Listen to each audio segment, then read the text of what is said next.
नमस्कार.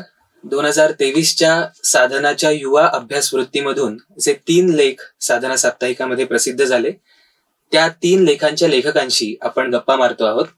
तर आता आपल्या सोबत आहेत विवेक वाघे. विवेक, स्वागत आहे तुझं. नमस्कार. आणि ज्वारीच्या शेतावरील पक्षी या विषयावरती त्याचा लेख प्रसिद्ध झाला होता.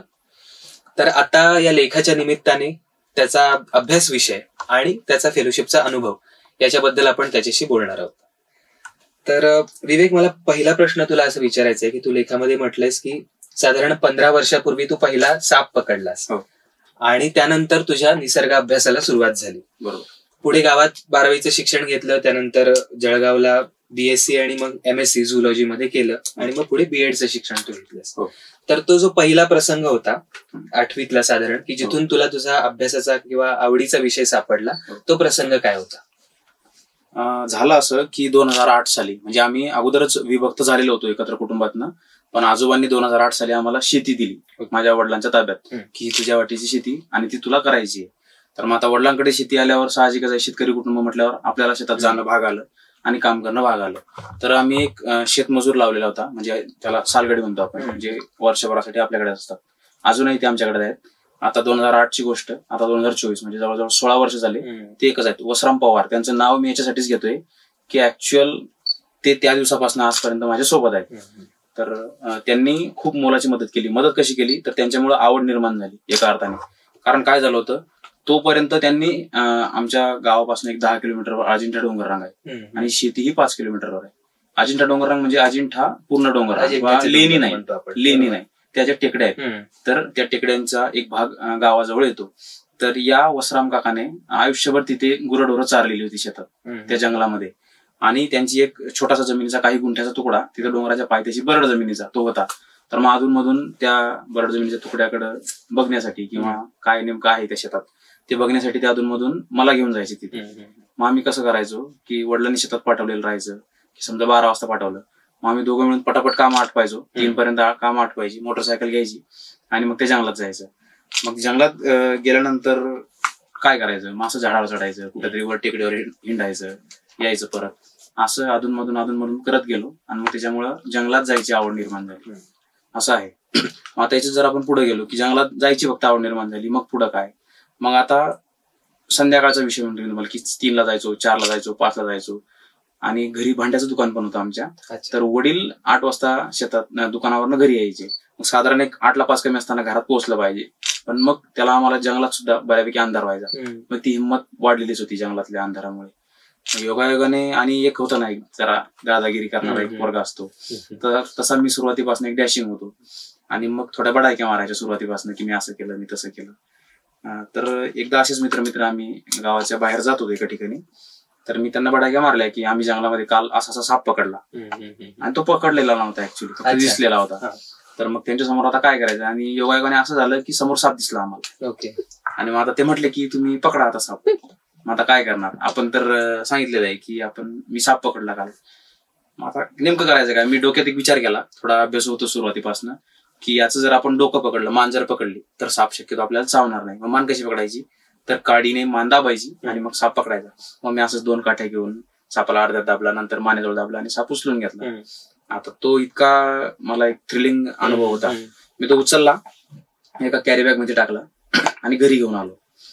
आणि कॅरीबॅग मध्ये घेऊन आलो आणि त्याच्या अगोदर असं झालेलं होतं की मी थोडं एक विंचू वगैरे किंवा असं काहीतरी वेगळं होतं, सरडे, असं सहज ते रंग बदलणारा सरडा म्हणतो कमेलियन, त्या प्रकारचे सरडे पकडलेले होते. त्याच्यामुळे वडिलांना किंवा आईला माहिती होतं की हा काहीतरी पकडून आणतो घरात, पण साप हा एक वेगळाच प्रकार होता त्यांच्यासाठी. तर आईने सांगितलं की याने काहीतरी पकडून आणलंय. तर वडिलांनी विचारलं मला की काय आणलंय, म्हटलं साप आहे. तर वडील रागवले माझ्यावर आणि मग मला सांगितलं की तू जाऊन सोडून येतो. मग मी बाहेर सोडायला गेलो आणि योगायोगाने असं झालं, जेव्हा मी ते पिशवीतून बाहेर फेकला तर त्याने फन काढली. तर म्हणजे आपण जनरली असं म्हणतो की भारतात एक 346 सापांच्या जाती आहेत. आता महाराष्ट्रात जर एक 75-80 सापांच्या जाती आहेत. तर त्याच्यात जर म्हटलं की 13-14 सापांच्या जाती विषारी आहेत, पण ज्याच्यामुळे जीव जाऊ शकतो अशा 4 सापांच्या जाती आहेत. तर त्याच्यातला नाग जातीचा सापाचं पिल्लू होतं ते कोबरा. कोबरा आपण इंडियन स्पेक्टॅकल कोबरा म्हणतो. तर त्या कोबराचं पिल्लू होतं ते. तर म्हणजे कदाचित असंही झालं असू शकतं असतं जर मला तेव्हा जर सापाचा बाईट झाला असता आणि मी जर दुर्लक्ष केलं असतं तर पुढचं हे सगळं घडलंच नसतं आणि विनोदी भाग झाला. पण हे सगळं असं त्याच्यामुळे सुरुवात झाली असं म्हणता येईल. तुला वयाच्या 8व्या वर्षी खऱ्या अर्थाने 8वीत असताना तुला तुझ्या आवडीचा विषय सापडला. तर लेखातनं तुझ्या असं जाणवतं की सुरुवात या सगळ्याची एक छंद म्हणून झाली आणि मग पुढे तो ध्यासाचा अभ्यासाचा विषय बनला आणि आता हे फेलोशिप हा एक टप्पा झाला त्यातला, पण तो तुझा प्रवास म्हण किंवा अभ्यास हा कायमच राहणार आहे चालू. तर हे छंदाचं परिवर्तन जे अभ्यास विषयामध्ये झालं हे आयदर तू त्या विषयामध्ये खोल बुडत गेल्यामुळे पण झालं असेल किंवा तू ते जाणीवपूर्वक केलं असेल की आपल्यात ह्या काय म्हणायचं आपल्यात ह्या क्वालिटीज आहेत आणि त्या आपण डेव्हलप करू. तर हे नक्की कशा पद्धतीने झालं? ते आपोआप घडत गेलं का तू ते जाणीवपूर्वक केलंस? आपोआप घडत गेलं असं फारसं मी म्हणणार नाही, कारण जरी मी डॅशिंग होतो असं म्हटलं तुम्हाला तरी मी अभ्यासात बऱ्यापैकी हुशारच होतो. तर याच्यातून काहीतरी आपल्याला आउटकम मिळाला पाहिजे असं मला सातत्यानं वाटायचं. म्हणजे जंगलात जाऊन आपल्याला फ्रेश वाटतं किंवा फार भारी वाटतं, आपला एन्जॉय होतो, हे बरोबरच होतं, पण याच्यातून काहीतरी मिळालं पाहिजे, आपला अभ्यास झाला पाहिजे. किंवा जरा थोडं जर पुढे सरकलं म्हणजे 2008 नंतर एक 11-12च्या सुमारास सोशल मीडिया फारच ऍक्टिव्ह झालेलं होतं आणि आमचं ते वयच होतं, समजा 12वीला फर्स्ट इयरला वगैरे आम्ही गेलेलो होतो. तर तिथं लोक वाईल्ड लाईफ मध्ये वेगवेगळे लोक फोटो टाकायचे आणि मग त्याच्यावर कॉमेंट्स आणि लाईक्स यायचे, शेअर व्हायचे. तर मग आपणही असं काहीतरी करावं, आपली कुणीतरी स्तुती करावी किंवा आपण या क्षेत्रातले नावाजलेले ओळखले जावे किंवा एखादा आपल्या हातात सर्ट आहे तर याचं नेमकं वैज्ञानिक नाव काय, अशा गोष्टींसाठी मग त्यांचा पाठलाग सुरू झाला. मग जंगलात जायचे, मग ते शोधायचे कसे, मग त्याच्यावर वाचन करायचं, पुन्हा अभ्यास करायचा, प्रत्यक्ष शोधायचे. मग असं करत करत पुढे जात गेलो. मग कळायचं की एक टप्पा आला विशिष्ट याच्यानंतर की आता ठीक आहे सगळं शोधलं आपण यांची नावं शोधून काढली, पण आता याच्यात मिळणार काय? मग एक भाग सोडायचा, याच्यात काही वाटत नाही मला भविष्य, मग दुसरा पकडायचा. म्हणजे कसं की मी खूप सुरुवातीला आता सगळ्यांनाच की वाईल्ड लाईफचं खूप आकर्षण असतं, म्हणजे वाघ, पट्टेदार वाघ किंवा बिबट, तडस, हे जे शिकारी प्राणी आहेत तर यांच्या मागावर फिरायचं, यांच्या विष्ठा गोळा करायच्या, मग त्यांचं अनालिसिस करायचं, यांनी काय खाल्लेलं असेल, कुठल्या मार्गाने गेला असेल, असं सगळं. मग याच्यातून काही हाती येणार नाही असं जाणवायला लागलं, किंवा आपण खूप छोटा भाग आहे या समुद्रातला, तर मग आपण कुठली तरी फील्ड चेंज करावी, पण वाईल्ड लाईफ मधलीच. मग मी पक्ष्यांकडे वळलो. मग पक्षातनं मी बऱ्यापैकी अभ्यास केला. मग पक्षातनं असं वाटलं की नाही अजून मला काहीतरी केलं पाहिजे. मग मी पालींकडे वळलो आणि मी पालींमध्ये खूप म्हणजे बऱ्यापैकी माझा अभ्यास झाला. मला बऱ्यापैकी असं पाल पकडले की सहज सांगता यायचं की ही वेगळी काय, ही नवीन असू शकते, इथपर्यंत माझा अभ्यास झाला होता. मग नंतर मी एका संस्थेत जेव्हा जॉईन झालो तेव्हा मला अजून असं लक्षात आलं की पालींमध्ये पण भरपूर काम झालंय भारतात, आणि ऍक्च्युअल काम कशामध्ये झालेलं नाही तर ते विंचवांमध्ये झालेलं नाही. तर मग मी माझं सुरुवातीपासून सगळ्या गोष्टी ट्राय केलेल्या होत्या, पण विंचूंचा थोडा अभ्यास होता, तर तिथं मग खूप कष्ट घेऊन विंचवांचा अभ्यास केला आणि मग विंचूंमध्ये एक महाराष्ट्रात किमान आणि भारतभरात नाव ओळखलं जातं.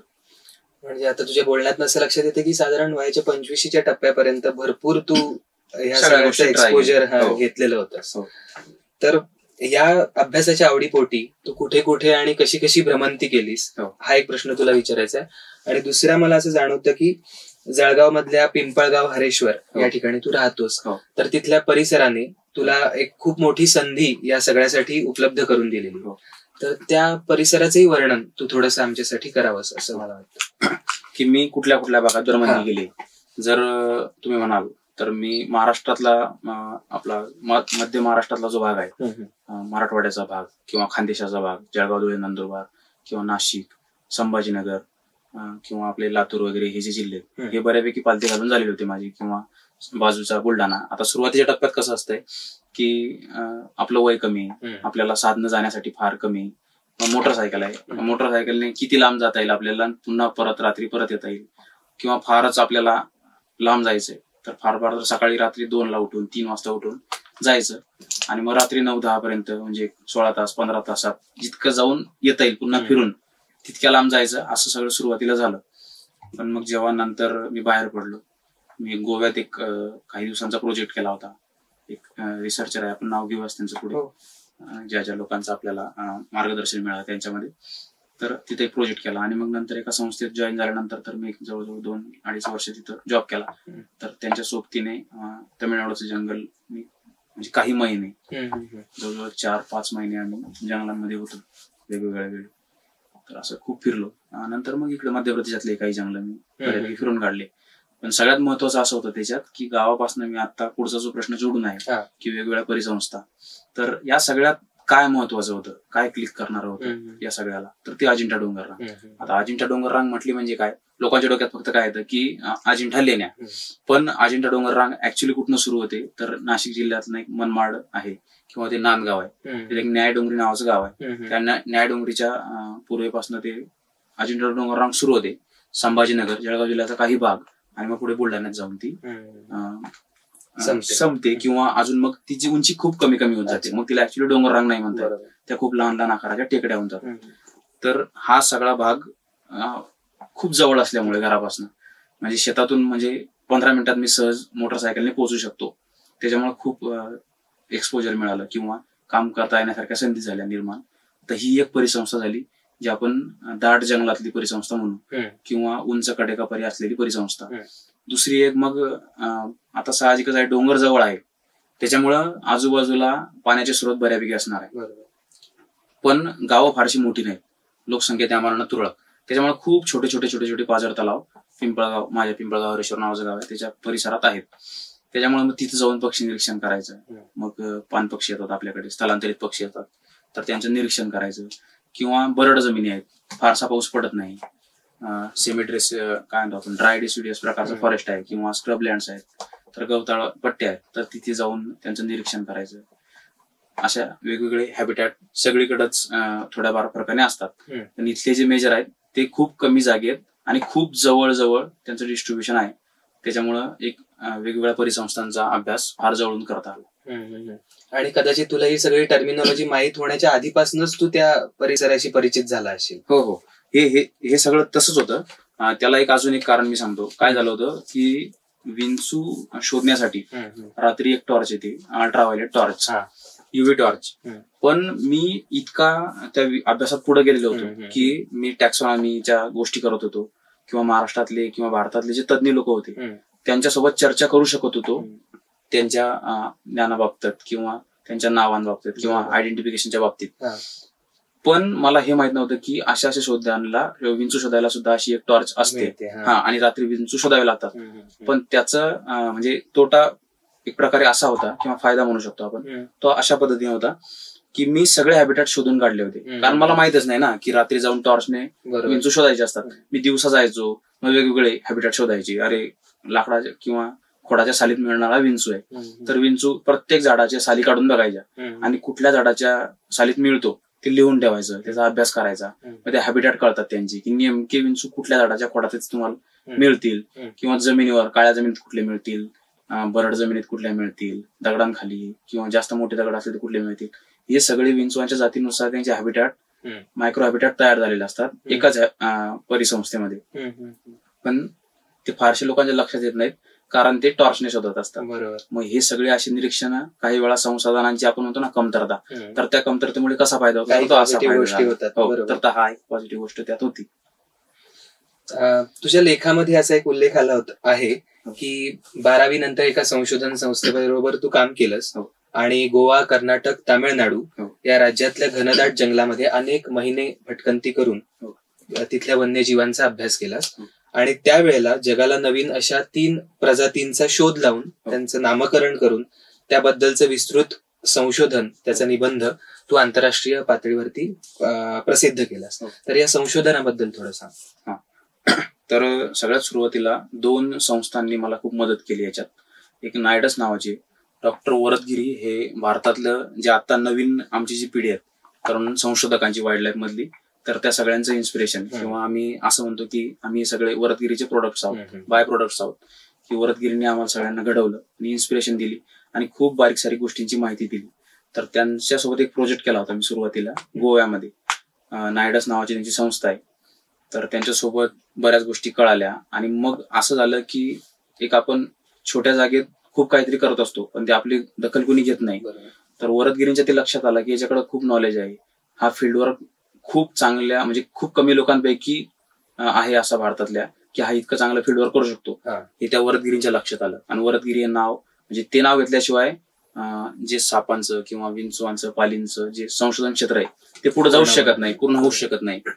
तर त्या माणसाने बऱ्यापैकी सगळीकडे नावाची चर्चा केली माझ्या, आणि मग सांगितलं की अरे याला काहीतरी मिळालं पाहिजे, कुठेतरी यांना काम करता आलं पाहिजे. मग तेच ठाकरे वाईल्ड लाईफ फाउंडेशन पर्यंत नाव गेलं. उद्धव ठाकरेंचे जे चिरंजीव आहेत तेजस ठाकरे, तर त्यांची ठाकरे वाईल्ड लाईफ फाउंडेशन आहे, त्यांच्यापर्यंत हे नाव गेलं. तिथं माझे सिनियर्स होते, स्वतः तेजस ठाकरे किंवा मग अक्षय खांडेकर म्हणून आहेत, स्वप्नील पवार आहेत आणि डॉक्टर ईशान अगरवाल आहेत. या सगळ्या सिनियर सोबत आणि ते सतपाल गंगनमाले म्हणून एक कलिग आहेत. तर या सगळ्यांसोबत आम्ही तमिळनाडूचे जंगल, म्हणजे परमिशनचा विषय असतो, हे सगळं पकडायचं, त्यांच्यावर अभ्यास करायचा, काही वेळा डिसेक्शन करावं लागतं. तर हे सगळं करण्यासाठी परमिशन घ्यावी लागते. तर संस्थेने या सगळ्या परमिशन घेऊन आणि मग आमच्याकडे ती परमिशन तमिळनाडू राज्याची जास्त करून होती. तर आम्ही तमिळनाडूच्या जंगलांमध्ये विथ परमिशन जायचो आणि मग त्याच्यावर सगळा आम्ही अनेक महिने अभ्यास केलाय. जवळजवळ 2.25 वर्ष ठाकरे वाईल्ड लाईफ फाउंडेशन मध्ये काम केलं. पण मग ते संशोधन कुठल्या प्रजातींचं होतं आणि ते तू कसं केलंस याबद्दल थोडंसं?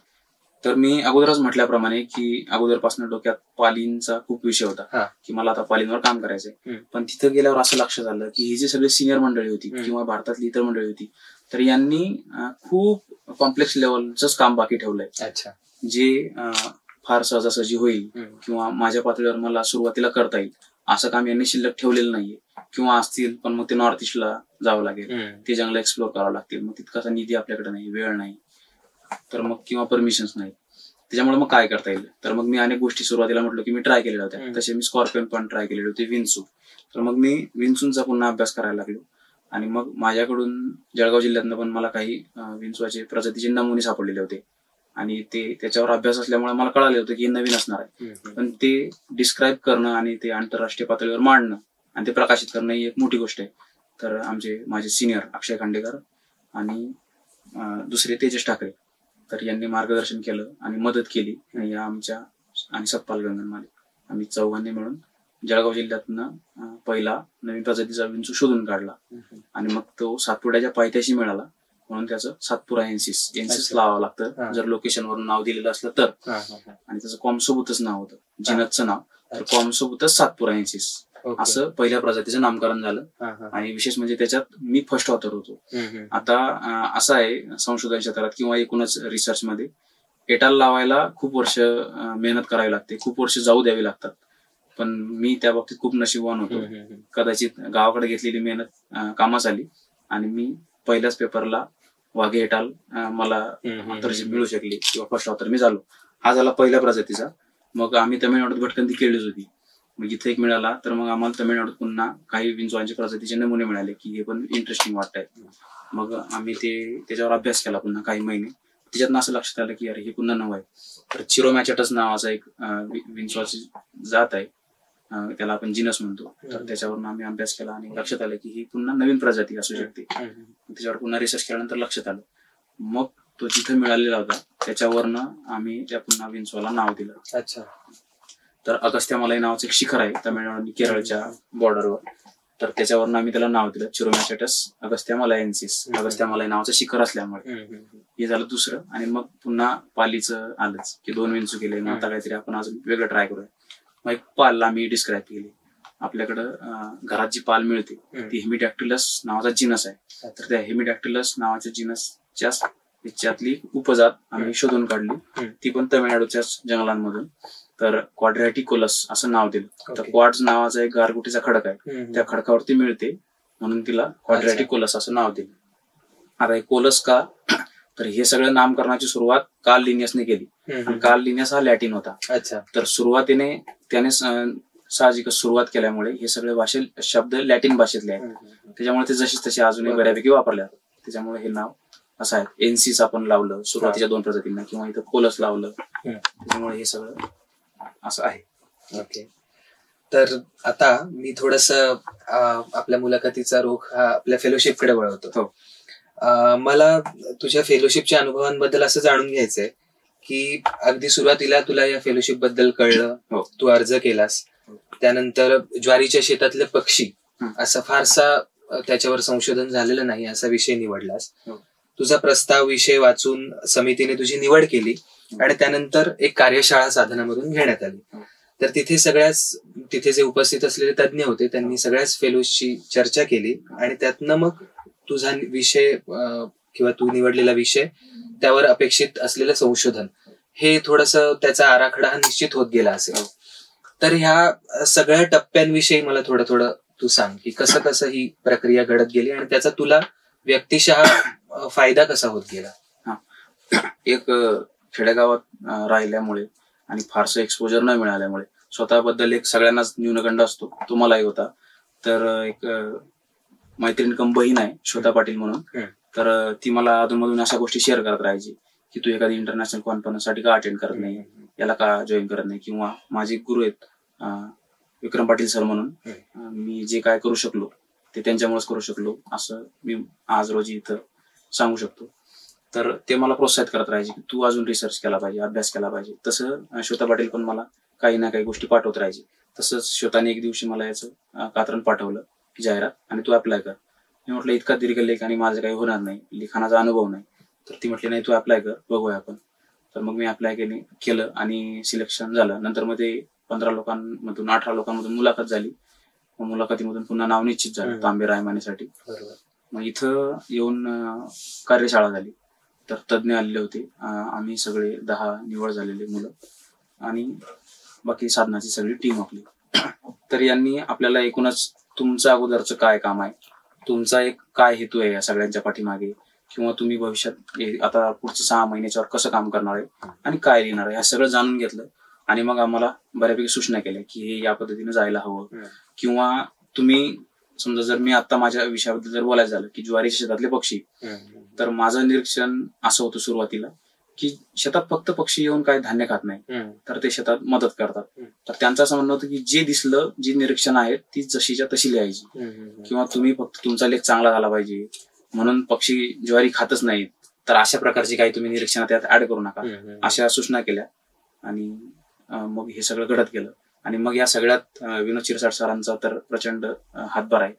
त्यांनी वेळोवेळी त्यांनी व्हॉट्सअप ग्रुपच उघडला होता, त्यावर सगळी टीम साधनाची ते वेगवेगळे लेख ते शेअर करत होते. किंवा मागच्या अनुभव जे अभ्यासवृत्तीधारक होते त्यांचे अनुभव, त्यांचे व्हिडिओज किंवा इतर आम्हाला PDF पुस्तकं, हे सगळे तुम्ही वाचले पाहिजे. तुम्हाला लिखाण काय करावं, संशोधन कसं करावं, ते मांडावं कसं, या सगळ्या गोष्टी. किंवा अधूनमधून आम्ही त्यांना पाठवत राहायचो की सर हे असं लिखाण जातं या दिशेने, तर ते कितपत योग्य, याच्यात काय सुधारणा. तर अक्षरशः म्हणजे रात्री 12 वाजेपर्यंत शिरसाट सरांनी कॉल रिसिव्ह करून शंकांचं निरसन केलं आणि मार्गदर्शन केल्यामुळे हा सगळा लेख काय म्हणतो आपण सत्यात उतरला किंवा पब्लिश झाला. बरोबर होऊ शकला. ह्या संबंधीच मला एक प्रश्न असा विचारायचा आहे की आपण जेव्हा एखादं संशोधन करत असतो किंवा त्याच्याविषयी लिहित असतो, तेव्हा आपला दृष्टिकोन असा असतो की त्या संशोधनाचे जास्तीत जास्त पैलू त्या लिखाणामध्ये यावेत. पण ते जेव्हा एखाद्या नियतकालिकामध्ये प्रसिद्ध होणार असतं, त्यावेळेला त्या नियतकालिकाच्या वाचकांचं मानस सुद्धा जर समजलं तर आपल्याला ते जास्त परिणामकारकरित्या पोहोचवता येतं. आणि त्यामुळे संपादकाशी होणारी आपली चर्चा ही त्या दृष्टीने महत्वाची असते. एका पद्धतीनं तो संपादक त्यांच्या वाचकांचं मानस आपल्याला समजावून देत असतो. तर तू आता विनोद सरांचा उल्लेख केलास, त्यामुळे मला असं विचारायचंय की साधनाच्या संपादकांशी तुझी काय पद्धतीची चर्चा झाली, त्यांनी ड्राफ्ट मध्ये काही बदल तुला सांगितले का, आणि त्या सगळ्याचा आउटकम कसं निघालं शेवटी लेखामध्ये असं. सॉरी, तर सरांनी सुरुवातीपासून अशी डोक्यात लक्षात आणून ठेवलेलं होतं आमच्या की तुम्हाला साधनेच्या वाचकांच्या पसंतीस उतरेल किंवा संपादकांच्या पसंतीस उतरेल असाच लेख लिहायचा आहे. तुम्हाला हा कॉलेजला एखाद्या सबमिट करायचा नाही किंवा एखाद्या वृत्तपत्रात द्यायचा नाही किंवा सहज लिहायचा म्हणून लिहायचा नाही. तर हा 75% अधिक किंवा 80% अधिक पसंतीस उतरावा असाच लेख आम्ही प्रकाशित करणार आहोत. त्यामुळं ते एक दडपण होतंच आमच्या मनावर की हा वाचकांच्या पसंतीस उतरेल, याच्यासाठी मेहनत घ्यायची. तर मग सरांनी आम्हाला साधनेचे जुने लेख पुन्हा पुन्हा पाठवणे किंवा साधनेच्या कर्तव्यावरच्या लिंक्स पाठवणे की तुम्ही हे सगळं आपलं या पद्धतीचं सगळं लिखाण आहे, तर या पद्धतीने तुमचं सगळं लिखाण गेलं पाहिजे, हे पुन्हा पुन्हा मनावर बिंबवलं. आणि मग मी सांगितलं की लिखाण करताना सर नेमका फ्लो कसा ठेवू, काय, हे सगळं सरांनी खूप वेळा कॉल रिसिव्ह करून आणि स्वतः कॉल करून किंवा चेक करून काय चाललंय, कुठपर्यंत आलंय, अशा गोष्टी मागे लागून हा सगळा लेख पूर्ण करून घेतला. तू मगाशी बोललास की अशा पद्धतीचं दीर्घ लेखन तू या लेखाच्या निमित्ताने पहिल्यांदाच केलं असेल, तर तुला काही इंटरेस्टिंग वाचकांच्या प्रतिक्रिया त्याच्यावरती आल्या असतील तर त्या तुला शेअर करायला आवडणार असेल तर त्या आम्हाला सांगा. साहजिकच इतका मोठा दीर्घ लेख लिहिल्यावर आणि साधनाने हा एक प्लॅटफॉर्म आम्हाला उपलब्ध करून दिल्यावर तर आनंदाचीच खूप गोष्ट होती. ज्या दिवशी प्रत्यक्ष तो लेख छापून आला आणि आमच्यापर्यंत प्रत पोहोचली तर ते म्हणजे पुन्हा आता इतक्या वेळा स्वतः ड्राफ्ट तयार करताना किंवा लिहिताना ते पाठ झालेलं होतं लिटरली, तर तरी पुन्हा एक 4 वेळा तरी मी सहज तो लेख वाचला असेल की नेमके अजून याच्यात आपलं काही राहून गेलंय का किंवा अजून काही करता आलं असतं का, असं खूप वेळा बारीक बारीक वाटत राहिलं. पण एकूणच तो एक मोठा अनुभव होता आणि आनंदाचा क्षण होता की आपण कुठल्या तरी पातळीवर का होईना एक छोटे लेखक झालोय. तर एक ती भावना होती आनंदाची. आणि प्रतिक्रिया म्हणाल तर तुम्ही मला लिटरली खूप प्रचंड प्रमाणात प्रतिक्रिया आल्या. तर मी फोन कॉल्स रिसिव्ह करून करून अक्षरशः रात्री सायलेंटला मोबाईल ठेवला होता. इतके मला फोन कॉल्स आले. कदाचित असा विषय असेल तो, म्हणजे मला वाटतं की का इतक्या प्रतिक्रिया आल्या असू शकतात की साधनाचे जर मी जेव्हा मागे वळून बघतो की एकूणच कुठल्या प्रकारचे लेख असतात, तर हा शेतातले पक्षी आणि याच्यावर 20 पानं काय लिहिले किंवा ज्वारीच्या शेतातले पक्षी, ज्वारीच्या शेतात किती पक्षी येत असतील आणि फारसं काय घडत नसावं तिथे, असं एक सगळ्यांची समजूत असते. तर त्याला छेद देणारं ते बऱ्यापैकी लिखाण वाटलं. आणि एकूणच असं झालं की पक्षी निरीक्षकांची सुद्धा मला चांगल्या प्रतिक्रिया आल्या. का प्रतिक्रिया आल्या की हा एक दुर्लक्षित विषय पक्षी निरीक्षकांच्या दृष्टीने. कारण पक्षी निरीक्षक म्हटले की फार तर दाट जंगलात जायचं किंवा एखाद्या तळ्यावर जायचं आणि मग तिथे ते स्थलांतरित पक्षी बघायचे, त्यांचे निरीक्षण करायचे, त्यांचा अभ्यास करायचा. पण शेतात जाऊन कुणी पक्षी निरीक्षण भारतात तरी फारसं केलेलं नाही आणि त्याच्यावर लिखाण अजून तरी प्रसिद्ध मी झालेलं कुठं वाचलेलं नाही. त्याच्यामुळे प्रचंड प्रमाणात प्रतिक्रिया होत्या आणि साधनाच्या नियमित वाचकांच्या तर प्रतिक्रिया होत्या. म्हणजे वेगवेगळ्या जिल्ह्यात मला प्रतिक्रिया आल्या, मेल्स आले, मेसेज आले, व्हॉट्सअप मेसेज आले. पुन्हा असे काही तुम्ही लेख लिहिणार असाल पर्यावरणातले तर आम्हाला ते आवर्जून वाचायला आवडतील किंवा तुम्ही अगोदर काही लिहिलंय का, किंवा काही प्रतिक्रिया तर अशा होत्या की तुम्ही हे लिखाण म्हणजे तुम्ही कुठल्या विद्यापीठाचे काही सिनियर प्राध्यापक वगैरे आहात का काय, की म्हणजे स्तुती नाही करून घेते, पण अशा प्रकारच्या प्रतिक्रिया होत्या की हे खूप चांगल्या उत्तम दर्जाचं तुम्ही लिखाण केलंय किंवा फार तुम्ही कॉम्पॅक्ट करून हे लिखाण लिहिलंय, अशी एक चांगल्या प्रतिक्रिया होत्या. म्हणजे त्यांचं असं म्हणणं होतं की हे पुस्तक रूपात सहज होऊ शकतं, हे आम्हाला वाचतानाच पावली जाणवतं. तर अशा एकूणच प्रचंड प्रतिक्रिया मी रिसिव्ह केली. बरोबर. आता मुलाखतीच्या शेवटी मला तुझ्या या लेखामध्ये एक इंटरेस्टिंग विधान तू केलंयस, तर त्याच्याविषयी थोडं सविस्तर तू बोलावंस अशी इच्छा आहे. आणि तू असं म्हणलंयस की शेता एवढी प्रचंड घडामोडीची जागा मी कधी पाहिली नाही. आणि हे म्हणत असताना तू जरी तुझं वय लहान असलं तरी सुद्धा बऱ्याच प्रमाणात एक्सप्लोर केलेलं आहेस. आणि निसर्ग अभ्यास म्हणत असताना जंगलातला निसर्ग असं सगळं बघितलेलं असताना, सगळ्या पद्धतीचं वाचलेलं असताना तरी सुद्धा तू असं म्हणतोयस की शेता एवढी प्रचंड घडामोडीची जागा मी पाहिली नाही. तर असं तू का म्हणतोस हे तू आम्हाला सांगावंस आणि त्यानंतर आपण ही मुलाखत थांबवू. चालेल. तर मी ते वाक्य जाणीवपूर्वक यासाठी वापरलंय की मी म्हटलो ना तुम्हाला की 2008 पासून मी पर्यावरणात खूप सक्रिय काम केलेलं आहे आणि जवळजवळ आता 16 वर्ष झाली मी ते करत झालेलो सातत्याने. तर मी वेगवेगळ्या परिसंस्थांमध्ये, वेगवेगळ्या राज्यांमध्ये जाऊन त्यांचा अभ्यास केलेला आहे.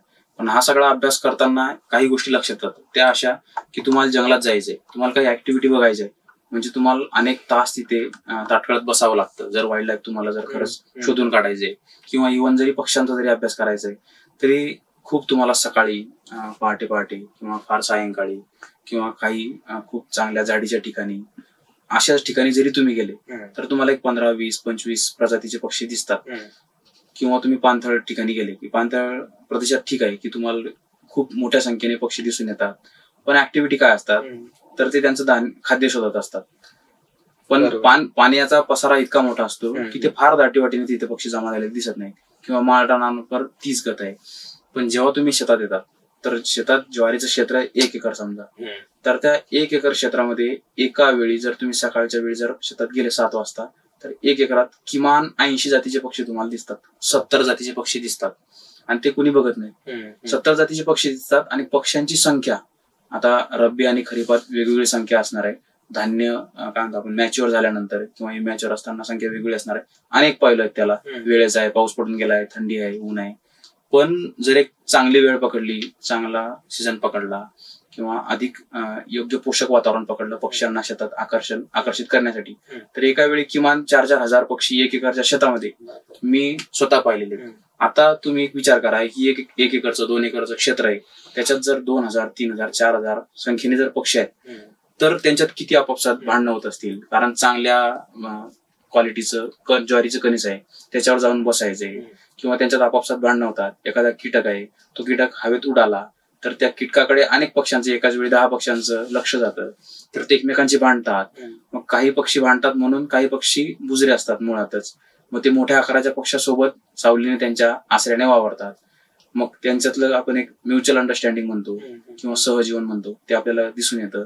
किंवा एखादा आपण डिस्टर्बन्स आहे की शेतकऱ्याने पक्षी हाकलून लावायला तिथनं शेतातनं, दोंडा जर भिडकावला, दगड जर फेकला शेतात, तर कुठले पक्षी त्याला कसा प्रतिसाद देतात, तर ते पण एक इंटरेस्टिंग आहे. काही पक्ष्यांना काहीच घेणं देणं नाहीये, काही लागलेच उडून जातात, काही खूप जवळ पडला दगड तरच उडून जातात, काही लिटरली त्यांच्या एकदम शेजारी येऊन पडला तरी उठत नाही. मग हे सगळं कसं, हे कशा वेडारागूचं मी वर्णन केलंय. कारण काही वेळा असं वाटतं की मग आता या सगळ्याच बाबतीत आपण अंदाजच लावू शकणार आहे, कारण एकाच वेळी इतके पक्षी बघायचे, एकाच माणसाने बघायचे आणि त्याच्यावर संशोधन करायचं, तर हा खूप मोठा विषय झाला आणि आपण खूप छोटं झालो, तर ते फारसं शक्य होत नाही. पण कदाचित त्या पक्ष्यांना कळतं बऱ्याच वेळा की हा धोंडा नेमका कोणासाठी आहे. ज्वारी खाणारेच जास्त करून धोंड्यामुळे उडून जातात, कीटक खाणारे उडून जात नाही, शिकारी पक्षी उडून जात नाही, कारण त्यांना माहिती हा धोंडा ज्वारी खाणाऱ्यांसाठी आहे, आपल्यासाठी नाही. अशा अनेक गमती जमती. त्याच्यामुळे मी म्हणतो की इतकी प्रचंड घडामोडीची जागा मी 16 वर्षात असा हॅबिटॅट पाहिलेला नाही, याचं प्रमुख कारण. खरंच हा सगळा विषय जितकं त्याच्याबद्दल माहिती करून घ्यावं आणि तू बोलत राहावंस असंच वाटत होतं, पण आपल्याला वेळेची मर्यादा आहे म्हणून इथं थांबावं लागतंय. तर तुझे खूप आभार, तू इथं आलास आणि या विषयावर आमच्याशी बोललास. आणि मी प्रेक्षकांनाही विनंती करेन की आपण अद्याप जर हा लेख वाचला नसेल तर weeklysadhana.in या आमच्या वेबसाईटला तुम्ही भेट द्या. तिथं आपल्याला हा लेख आणि इतर सगळेच लेख या फेलोशिप अंतर्गत आलेले वाचता येतील. तर सर्वांचे मनपूर्वक आभार आणि धन्यवाद.